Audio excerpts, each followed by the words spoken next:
Qızıl yeni bir rekord səviyyəyə yüksəldi və biz bunu qabaqcadan söyləmişdik ki, Qızıl bu il, yəni 4000 yox, yəni 4000-dən daha yuxarı, təbii ki 4300-ləri gözləyirdi və dünən sırağa gün 4390-lardan söhbət açdıq və bu nöqtələr təbii ki öz əksini tapdı.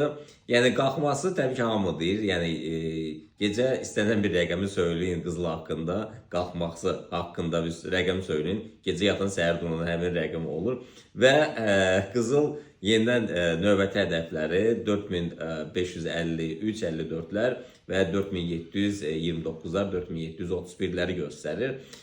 Bu yuxarı qalxışlardır. Yəni nəzər çatdırım ki, yəni qısa bir məlumatı verim sizə. Qızılda bu nöqtə çox güclü bir müqavimət xəttidir və Qızılda təbii ki, korreksiyalar sual olunur, korreksiyalar olacaq. Çox güclü bir korreksiya, fantastik bir eniş olacaq. Yəni çox təəssüflər olsun ki, bazarın 98% traderlər bu enişdən istifadə edə bilməzlər.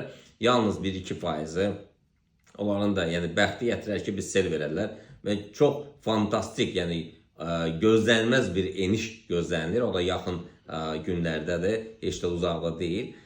Gəlin biz növbəti rolikdə isə yəni ətraflı danışaq.